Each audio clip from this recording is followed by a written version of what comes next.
यश नाम का एक लड़का इंजीनियरिंग की पढ़ाई करने के लिए अहमदाबाद आया था और यहाँ पर वो हॉस्टल में रह रहा था। उसके पिताजी की सरकारी नौकरी थी, इसलिए वे यश को हॉस्टल खर्च के ठीक ठाक पैसे भी देते थे। हॉस्टल लाइफ में तो हम सब जानते ही है कि कितनी सारी मौज मस्ती होती है।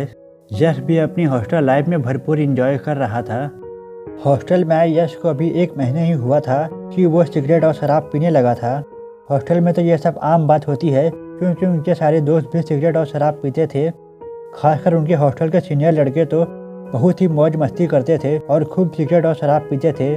वो लोग हर रोज़ देर रात तक पार्टी करते थे। यश को यह सब अच्छा लगने लगा और ऐसे ही कॉलेज का 1 साल निकल गया। जब एग्ज़ाम का रिजल्ट आया तो यश के मार्क्स बहुत कम थे। मार्क्स कम होने के कारण उसके पिताजी से खूब डांट पड़ी। पिताजी ने समझाया कि बेटा, आजकल कंपटीशन बहुत चल रहा है, इसलिए तुम्हें पढ़ाई पर ध्यान देना चाहिए। पिताजी की बात सुनकर यश ने पढ़ाई पर ध्यान देना शुरू किया, पर उसका मन पढ़ाई में बिल्कुल भी नहीं लग रहा था। वो तो पहले जैसे ही देर रात तक पार्टी करता था। देर रात तक पार्टी करने की वजह से वो रोज़ सुबह जल्दी नहीं उठ पाता था। कॉलेज में हर रोज़ लेट जाने के कारण उसे प्रोफेसर से डांट भी पड़ती थी। एक दिन वो अपने दोस्तों के साथ रात को अपने घर से हॉस्टल के लिए वापस जा रहा था। रेलवे स्टेशन से निकलते ही उन्होंने ऑटो ढूंढना शुरू किया। रेलवे स्टेशन से हॉस्टल का रास्ता करीब 5 किलोमीटर जितना था। उस वक्त रात करीब 1:30 बजे थे। वो लोग ऑटो या रिक्शे वाले का इंतजार कर रहे थे, लेकिन उनको कोई भी ऑटो या रिक्शे वाला नहीं मिल रहा था। करीब 1 घंटे इंतजार करने के बाद उन्हें एक ऑटो मिल गई। बहुत ज़्यादा वक्त के बाद ऑटो मिली थी, इसलिए उन लोगों ने ऑटो वाले से मोल भाव नहीं किया था और बैठ गए थे। थोड़ा आगे जाने के बाद यश ने ऑटो वाले से पूछा कि आप इतनी देर रात तक ऑटो क्यों चलाते हो? जहाँ तक मुझे पता है यहाँ पर कोई भी ऑटो वाला इतनी देर रात तक नहीं मिलता है।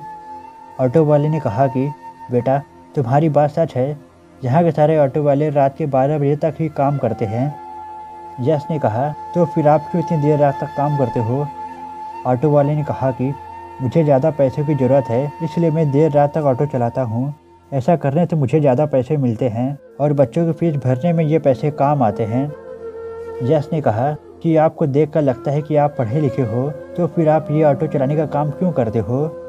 ऑटो वाले ने कहा कि जी, मैं पढ़ा लिखा हूँ, मैं इंजीनियरिंग करता था, पर उस वक्त मैं ज़्यादा पढ़ाई पर ध्यान नहीं देता था और सुबह जल्दी भी नहीं उठता था। मैं अपने दोस्तों के साथ रात को देर तक पार्टी करता था। मुझे उस वक्त शराब पीने की आदत हो गई थी। इस वजह से मैं इंजीनियरिंग में फ़ेल हो गया और इंजीनियरिंग पूरी करने का मन भी नहीं था, इसलिए छोड़ दिया और ये ऑटो चलाने का काम शुरू कर दिया। यह सब बात सुनकर यश और उसके दोस्तों के होश उड़ गए। उन लोगों ने उसी रात को फैसला किया कि हम सब आज से पढ़ाई पर पूरा ध्यान देंगे और देर रात तक पार्टी नहीं करेंगे।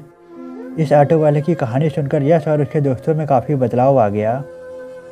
अंत में सिर्फ इतना ही कहना चाहूँगा कि हमें हमारा लक्ष्य कभी नहीं भूलना चाहिए। अगर हम पढ़ाई करते हैं तो फिर हमें पूरा ध्यान सिर्फ पढ़ाई पर देना चाहिए, ताकि बाद में हमें इस ऑटो वाले की तरह पछताना ना पड़े।